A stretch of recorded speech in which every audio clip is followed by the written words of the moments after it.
아이스크림 맛을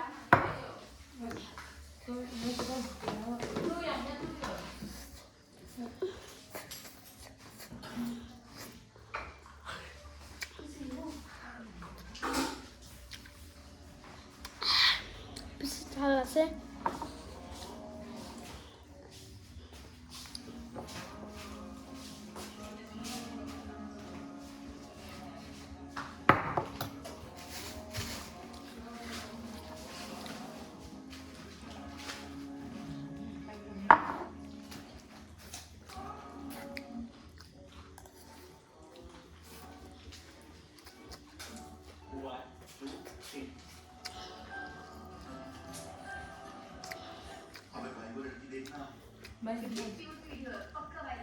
अब ये तो माल है भाई माल तो है और इसमें इनकी फॉलोअर्स बहुत है क्या बात कर रहा है आइसक्रीम